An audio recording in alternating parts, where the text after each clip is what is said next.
The spooky month is, well, 1 week behind us. I'm late as shit, but hey, Five Nights at Freddy's needs no real introduction. It's that good old evil animatronics trying to jump you, and you gotta survive the night. But the games have definitely grown past that era of point-and-click horror, going in the direction of segmented horror, which isn't my cup of tea. But you know, when these games were at their prime, I was a kid, and thusly poor as shit. If it wasn't for a friend hooking me up with the original trilogy, I was shit out of luck. Which is where FNaF World came in clutch. I played that game a ton when I was a kid, and now that I'm a Persona maxing dweeb and playing more in-depth RPGs, the simplicity of FNaF World is lost on me. If only there was a game with even simpler gameplay, but the soul of Persona and that glorious 2014 era humor. Inhale my dong enragement, child. Yep. This RPG Maker peak was my shit when I was growing up, but in respect for the original creator, we will be mainly talking about the complete collection, while referencing the original game here and there for changes. But this game is truly the definitive version of playing these games, so with that all said and done, let's just start our night of debauchery. Are you ready for Freddy? The first game, and it is a classic, even if it's rather basic, especially compared to the others, but has some additional content thanks to the final mix version. Now, you would expect, as it follows, how most RPG makers do. You walk around, fight, and a bunch of neat stuff, but since this is on MV Engine, you can walk diagonally. Really a fucking game changer. And since this is a remake, the creator put their own spin on the soundtrack, for players old and new. But just like the original game, they're 100% going to get me copyright stricken, so I hope my edits here and there will fix that issue. I'm made of metal, my circuits gleam, I am perpetual, I keep the country clean. What the fuck am I doing? It's a little ironic that this game is the first time I heard Persona music, but we'll talk about the song choices when we think it's notable. The first game is really simple. Freddy Fuckboy, yeah, his name's Freddy Fuckboy by the way, wants to have a wondrous night of debauchery. But the cameras will see it, so we must shit on all of them to experience the trifecta of the gods with our friends. Freddy and friends? What a fucking joke. Well, calling them friends is a stretch, more like unwilling participants of our whims. But don't forget, class, the secret of the kitchen isn't some boring oh god, and Freddy is there, or something along those lines. It's actually where the dragon dildo lays. The strongest weapon you can use in the standard mode, and makes the game a breeze, for most part. Each camera has some gimmick, or it's just bog standard. The one in the closet is weak to shit, with guaranteed crits for the most part, but the biggest change itself when you destroy enough cameras. I fucking did it. Eat my shit. What the fuck is this timer? Oh god, the puppet. Compared to the original, the puppet cannot be stopped. Once it's there, you've got the 5 minutes it gives you to be prepared for its assault. Now, this isn't a problem in the standard mode, as you can hold off doing it until you're at max power, but in Night XX, or god forbid Night XXX, where you're limited by the fact that you have the stronger gear locked behind camera kills, but the puppet is weaker to make up for the fact that you're also weaker. But there is still additional things that make Night X, also known as Proud Mode, harder, but we'll talk about them soon. After the puppet's death, the second puppet appears, and this one will bench press your confidence and fuck your wife, and is each game's super boss, or at least one of them for the other games. Other than that, the game is super simple. Do the super quick quest to grab each of the Five Nights at Freddy 1 animatronics. They're rather simple, and Bonnie can be sequence broken by breaking Freddy's fragile heterosexuality, and then shit on all the cameras, while doing a little extra on the way. Something of note I would like to bring up is the two song choices for the battles. The first one is the camera battle, it's very obvious. Electric Eye has the lyrics, always in focus, can you feel my stare? And it being a fucking banger song. And then I'll Face Myself battle, playing when you face the toy animatronics, puppeted by the mastermind and the titular villain of the franchise. Obviously, Toy Freddy can be chalked up to being their shadow, but I think the original creator just wanted a banger to play, personally. But once you've defeated every toy animatronic, gotten the kingly weapons, and done the same with the second puppet, you are ready for the true ending of the game. Oh shit. Oh shit.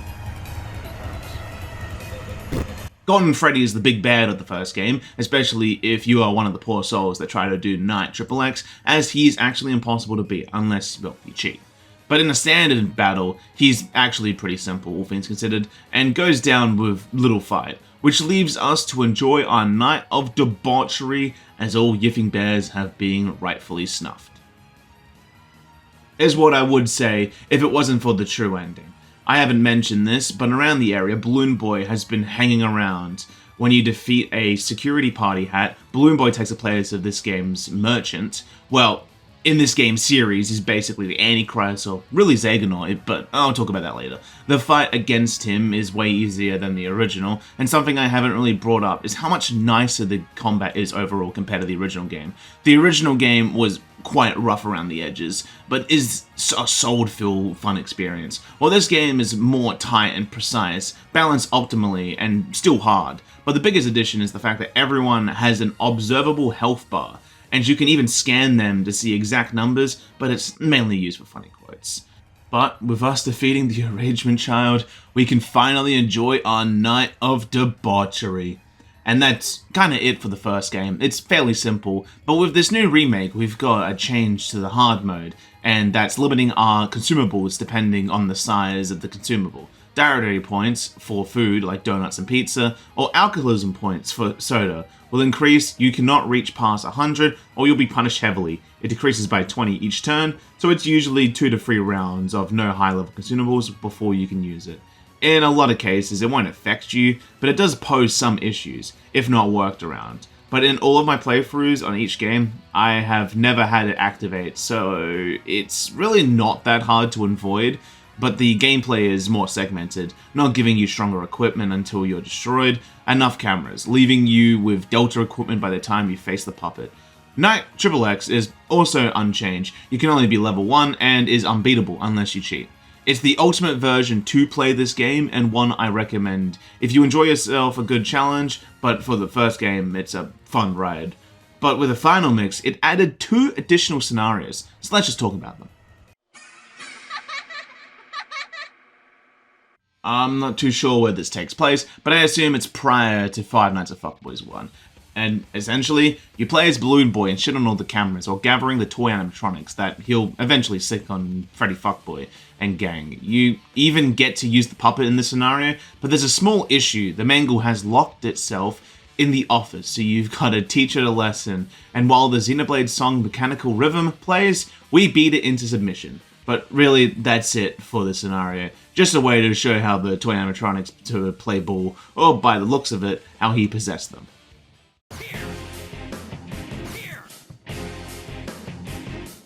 Vile from Mega Man. Not sure how he is. He's just a fucking Mega Man character is here, looking for his father as revenge for who? Himself, probably. I really don't know about this one. One of those things where I'm just left like, yeah, sure. Yeah, Vile from fucking Mega Man's here. That's quaint. I know fucking nothing about Mega Man, so like, I don't know if Vile's a good guy or a bad guy. I'll just go with Freddy Fuckboy fuck someone, and is likely Freddy Fuckboy gave birth to Vile. I really do not know. But it follows the same plot as the previous game, shooting on the cameras and then face the office, where it's a weird memory shards, one of them being Ben drowned. You can't get more 2014 than that, honestly. Actually, speaking of that, I'm actually surprised on my replay how little of the MLG era shitposting of the time is here. Like, this is the sort of stuff I was honestly expecting.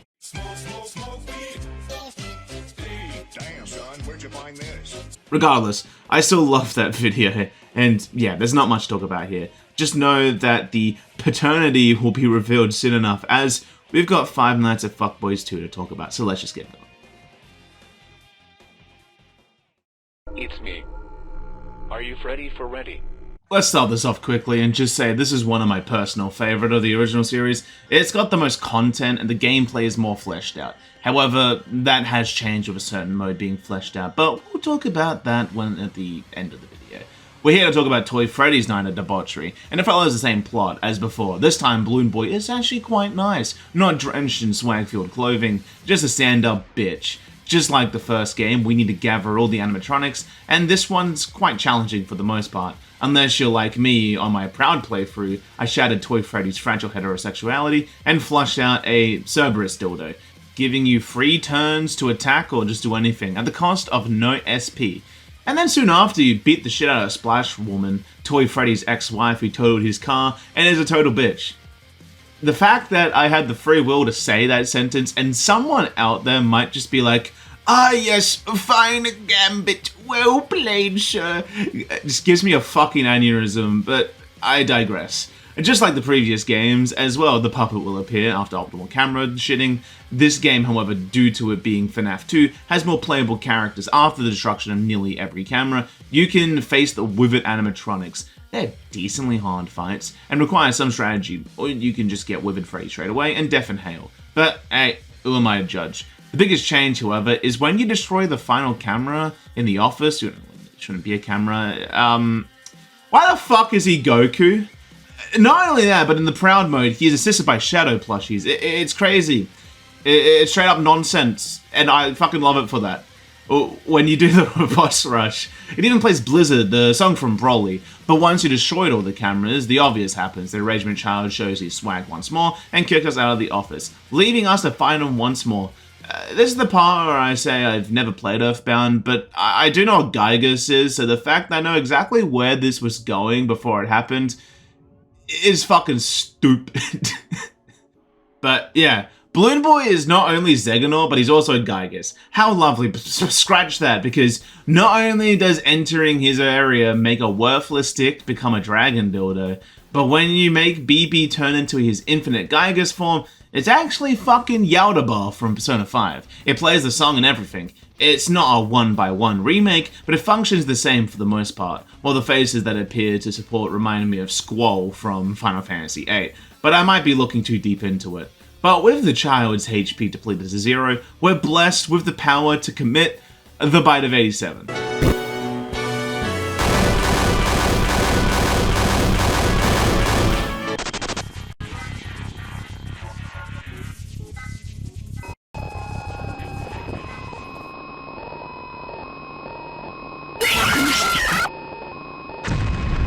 If you ever show your face around, I'll tear off your head and shit out.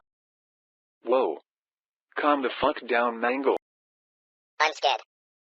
And yeah, that's it for the main standard story. But this game truly shines in its Proud mode, as it adds more challenge, but more importantly, more bosses. For example, Golden Freddy will appear in the hallways and will jump scare you, leading into a fight, and beating him makes him recruitable. In the main stage, you can face Freddy Fuckboy as a plushie, and he is hard as shit.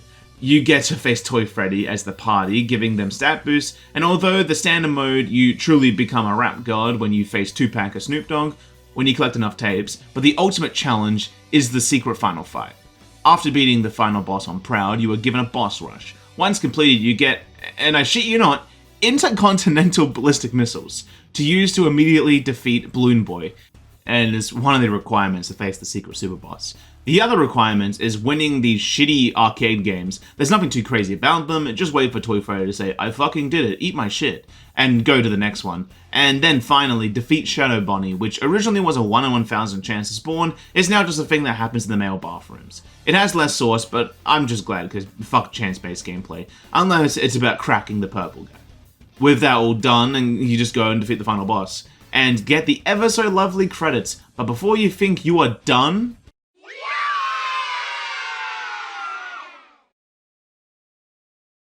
It's not over yet, you dirty pieces of fucking shit.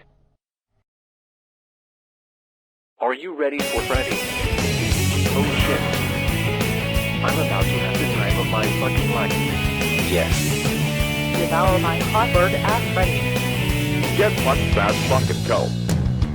What the fuck is this shit? this fight is nearly impossible. It was originally impossible, but you can get some luck in this fight. But it's mainly both spreading damage and stun locking them, as they don't remove status effects on themselves and don't nullify status effects. As in the original game, they were actually immune to status effects, but not here.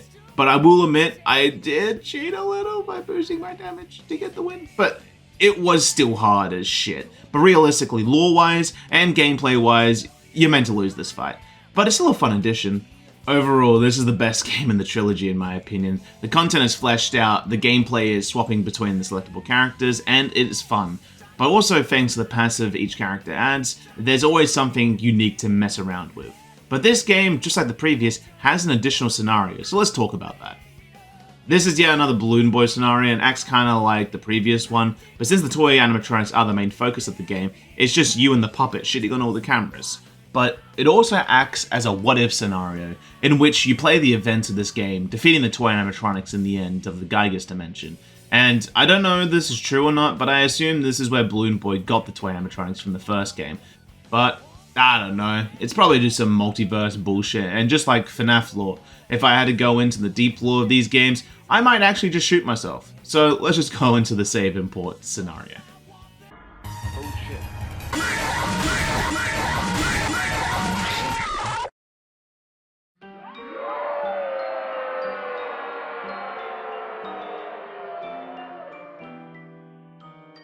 This is fucking bullshit.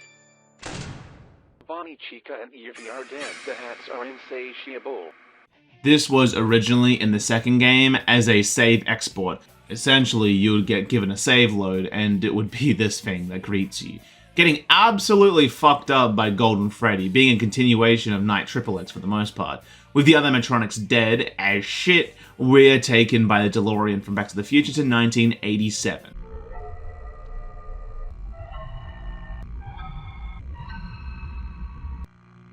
Aesthetic.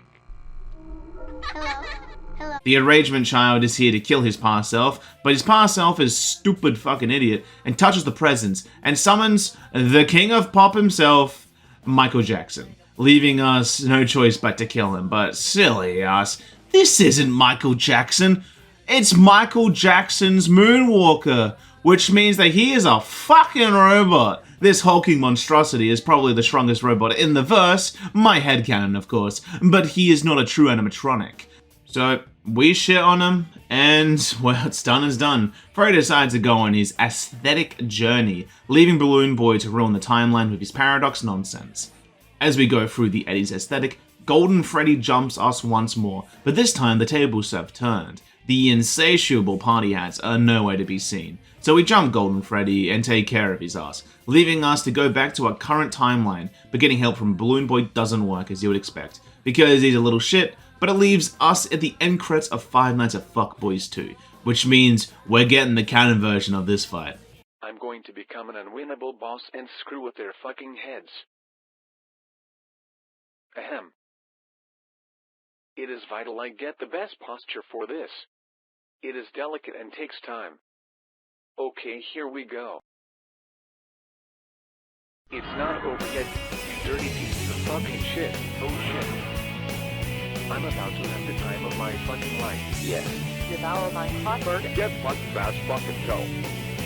What the fuck is this shit? Now that we're pretty much the boss here, we absolutely fucking destroy them, no mercy. I do like that the full party of 8 is here, because in the original, it was a full party of 8. But regardless of me soy-pogging at the past, we take care of the doppelgangers, a bunch of chuds. And with a get good, we go to Balloon Boy's palace. And this is one of the biggest changes to the original. And between you and me, thank fucking God. I always hated this area as a kid, mindlessly killing locks of Bonnie Bash attack, and now it's exploring and facing Hybrid Balloon Boy, who has a special additional cutscene, sounding like a generic villain, which makes sense as he turns into what I believe is something from Final Fantasy, and you get into an attack with him. He has 3 phases between each group, starting with the Withers, then the Toy, and then finally the Refurbished. With his initial defeat, we gear up for the final encounter, and with a little bit of trolling. Hello. Oh shit. Let's finish this. Together. We fight fucking Sephiroth, Balloon Boy. We've gone from Yaldabaoth to fucking Sephiroth. The arrangement child has no limits when it comes to his fucking copyright infringement. I do like to add note that you can hear Sephiroth on top of it, but you can also hear them collectively say arrangement child. It's goofy and it's kind of funny. I like it. But this part basically is 4 phases. Each of the animatronic groups, like Foxy, Chica and that, go into the fights. But something they did change for the final part, Golden Freddy jumps in and helps us to take down Balloon Bitch. And with their dong inhaled, he's destroyed, and everyone goes their separate ways. With a teaser for the final game. Afterstory is insanely basic. It's for the most part segmented until you get to Balloon Boy's palace. And even then, at least in the complete collection, it's pretty simple and no need to destroy like 50 stupid fucking keys. Like, God, I hate it so much. But that's all for Five Nights at Fuckboys 2. Time for the final game, not to mention it's fucking batshit insane, and I love this game for that. Are you ready for Not Freddy? This game is honestly the most unique and strategic of the two, as you have Springtrap from the beginning to the end, and get additional moves, so everything you do needs to be planned ahead, so you don't fucking crash and burn, especially with Springtrap's moves being both HP draining skills on top of SP, making Proud Mode more difficult as they aren't generous and decrease the points at the same rate of 100 from the other games. This time, on top of Springtrap trying to be hip with the kids, he's also on Balloon Boy's side, assisting him in getting his original form back, which he lost in Afterstory. The only way to do this is to get into the office, but of course, it's not that simple. There's keys protecting it instead of needing to shit on the cameras. The only way we can do this is by killing the phantoms, and letting their souls go to the afterlife. The only way we can achieve this is by collecting items that tether their souls to the overworld, and then fighting them in an aptly named Atari Lands. I think my favorite part in this quest is Foxy. He wants to jelk his phantom, and we need to get him a blanket. Pfft, that's silly me! He only takes licensed fucking merchandise, so you punch out a poster in the arcade, but you need tape. How do you get the tape? I give up. Foxy's fucking legs. Yeah, does that make sense? No, it doesn't, and Springtrap and me have the exact same opinion. But yeah, once you've done that and unlocked their souls in the Atari Lands, you go to face them. They're all quite challenging fights, usually locking the next armor upgrades behind their defeat, except for Foxy, which triggers the puppet to spawn, which in this game you can suck ass and lose to, but I ain't no pussy, so I did my job and defeated them. Defeating the puppet at an additional time unlocks 2 extra bosses, Phantom Tupac, which gives you a fucking gun, and the Endoskeleton, which gives you an additional turn, but if you're playing Proud, you don't get it because you're too good. The Atari Lands do also have an additional content, being 8-bit cameras, playing a 8-bit rendition of Electric Eye. These give you a unique equip. You can use like first turn buffs, which you can use once at a time, or auto heals. It's a cool way to add depth to the gameplay, but I'll admit, due to being limited to one class kind of bogs the combat down to spamming Fandango and Triad, that or Second Wind depending on the boss fight. Something of note is Phantom Freddy has a fucking dynamic music, using rivers in the desert, adding the vocals halfway through the fight, and the world glitches on top of it. It's truly peak fiction.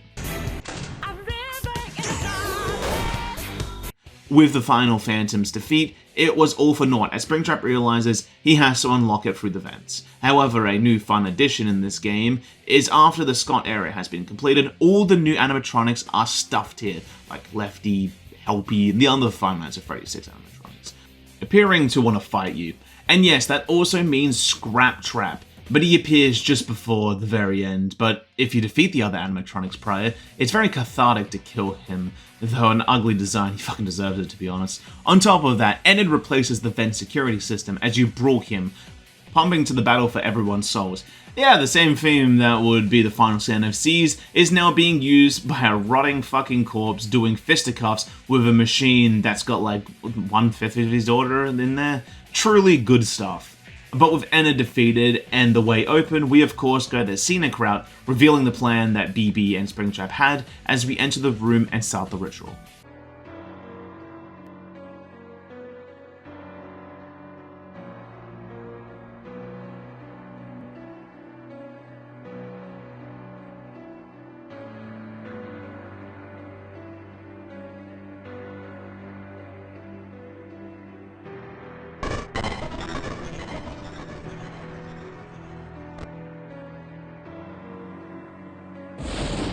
Yes.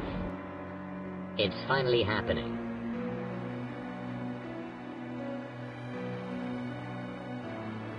It all ends here, Fazberenton. I fucking did it, ate my shit. It is all, yes.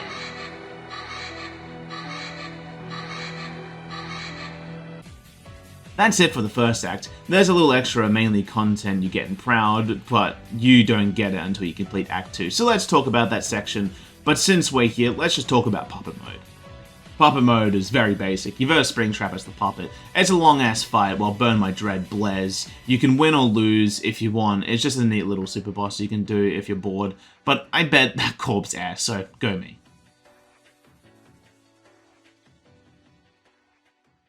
It's time to get some fix.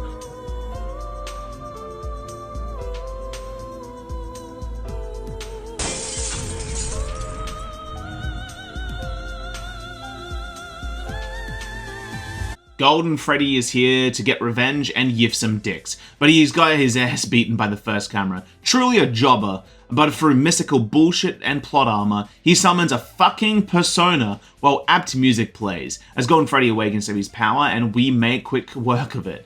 That's the main plot of the second act, shitting on all the cameras so we can face Springtrap and get revenge for never being invited to that glorious night of debauchery.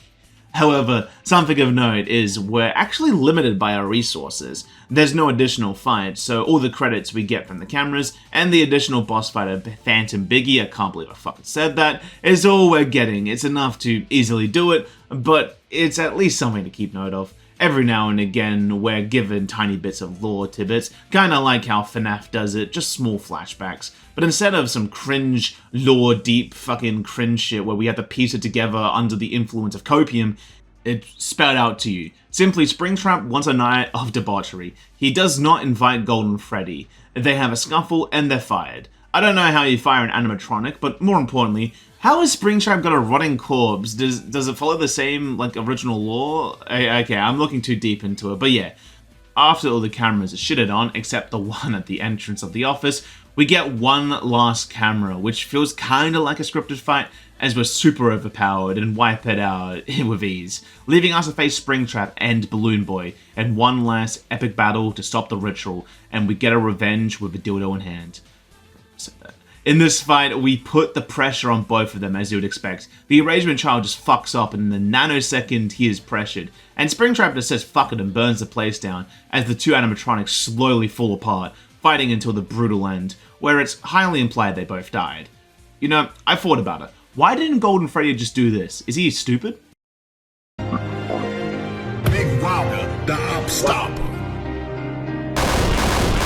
Joking aside, that's how Five Nights at Fuckboy 3 ends, with a fiery conclusion. It's truly one of the games of all time, but with the completion of Act 2, you get one last additional thing, and that's a portal opens in Proud Mode, letting you peer into the future and face Golden Freddy in an epic battle, which has no effect on the current timeline, but I didn't grind for it at all, so I got my ass kicked. Wake me up. Wake me up inside. I can't wake up. Wake me up inside. Save me. Call my name and save me this shit? Oh yeah, I forgot. Leffy has a second phase, but who cares about that, as the final boss is upon us, and the longest, so let's get into it. Freddy Fuckboy is back. And he's ready to go on a summer... The final and best game in the series. It's after Freddy wanting to go on a fucking vacation, baby. But what's this? No one around. Better go talk to the demonic yellow yiffer where they're at. Oh shit. Oh shit. I didn't even come here to fight you this time. It is a foregone conclusion that you and your satanic hats are undefeatable. I too can play at that game. Have you seen Mommy Chica and the Yiffmeister? Oh. Try looking again. I think you should get an event flag. Okay, thanks. With that pointless exercise complete, sure enough, everyone has decided to show their asses, and we've once again got to do some quests to get them. But you'll notice that although Balloon Boy is around due to time not counting until Golden Freddy is killed, but a big ass button where Freddy conveniently install his money ready to be sent to the future. This will be relevant later, but we go on our way to get the animatronics. Bonnie is lured with good music, Foxy's house gets burnt down once more, and Chica makes us go on a pointless quest for a medium pizza, and we beat her to death as punishment. With all this completed and the Hawaiian shirt collected, we're ready to start our adventure. It is time. Are you ready to see the unfounded beauty? No. Devour my Freddy, I wish to pursue my career immediately, and this would be a great Too bad. You're all going to get in the and go on this vacation. Freddy, there's no room left. I have no idea what this vehicle is capable of but don't worry, I came prepared. Come, Bonnie. Freddy, please. Oh yeah. Lies within.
It's all fun and games until Freddy laments a little about not only are we out of gas, but Bonnie is missing. So there's only one way to fix this: get the gas money from the past, entering the long-abandoned Freddy Fazbear's Pizza. And it works out easily. A little too easily, as fucking Vile appears and out-owns us while we collect our legal tender.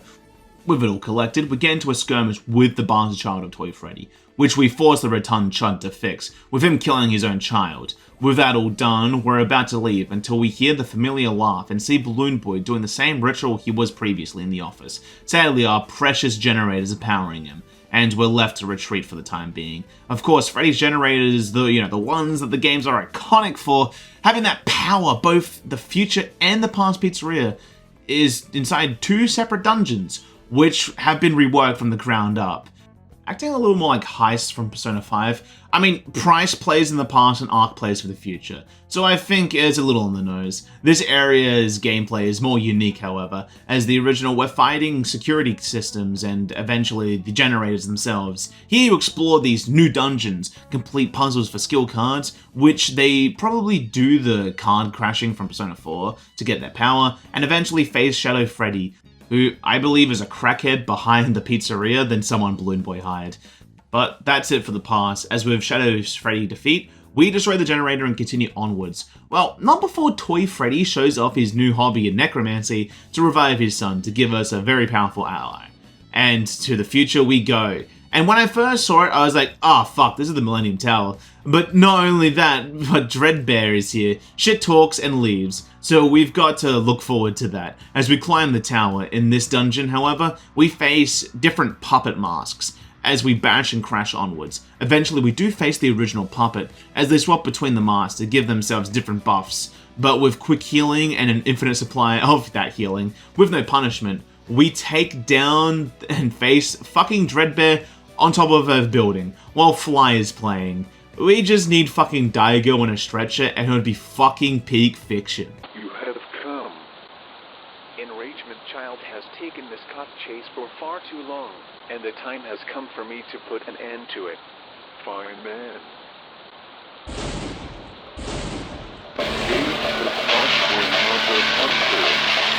Inhale. The Dreadbear fight is one of my favourite parts in this game, in the series. It's a decently tough challenge, as he gets boosts for defeating teammates, and has a wide range of buffing and debuffing moves, and changes forms throughout the fight, with unique CGs on top of it. It's some really fucking good food, and I'm eating well. With Dreadbear's defeat, however, and the final generator completed, we can face Balloon Boy, and also recruit Fuckboy's monster. But before we talk about the final part of the game, there's a cool mechanic I didn't touch upon until now. Scenarios.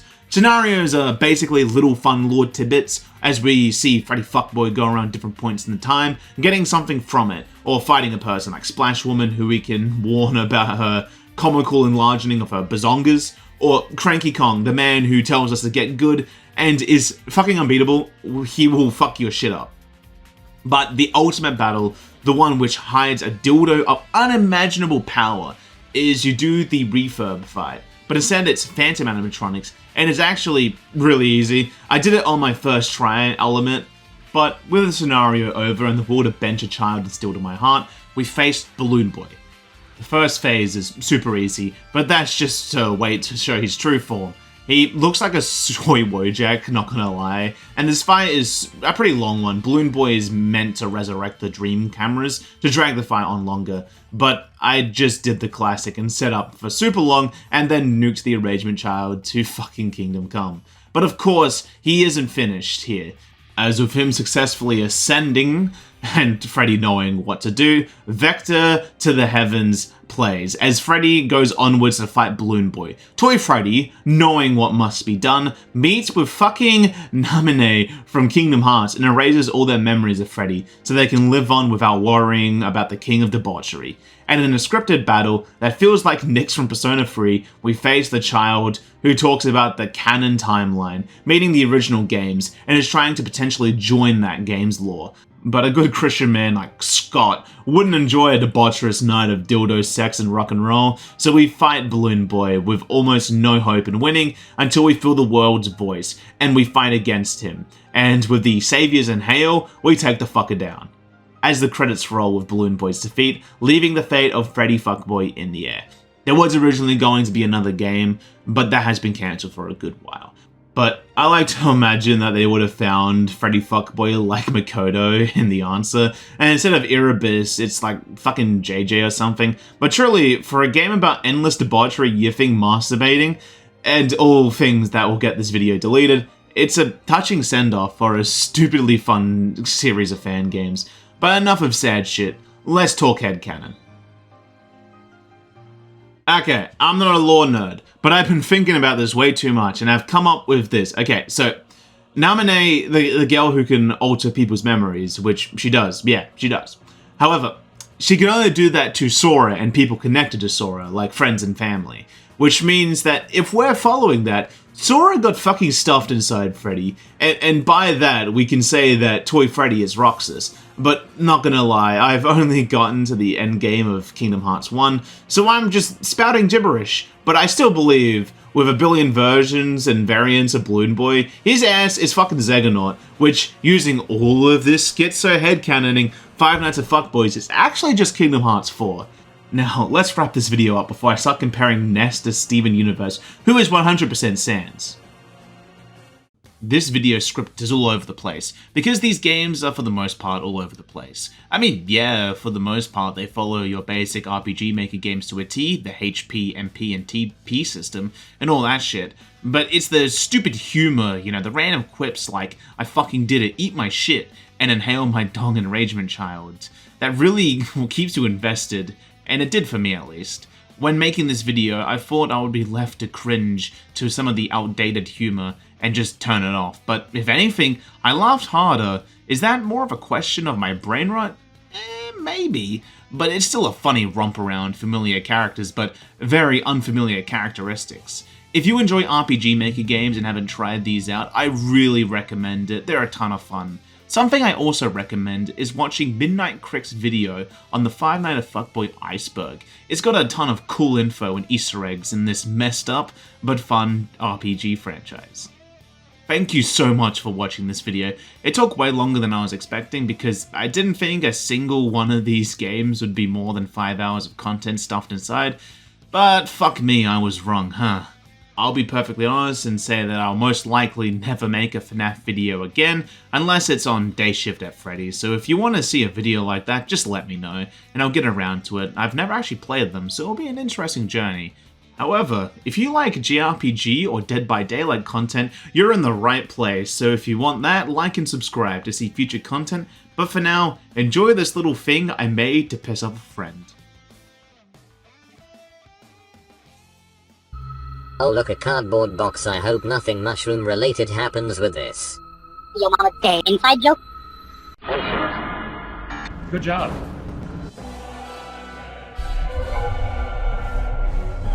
What? Good job. Is this some kind of fucking inside joke that the content creator making this video has made as an embed gag? Yo mama day inside joke. How quaint. Engage the mushroom, motherfucker.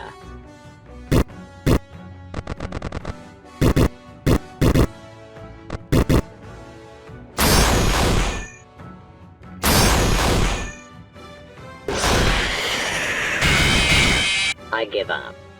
Go back to your entry on the Ultra Dragon Ball Wiki, you whore.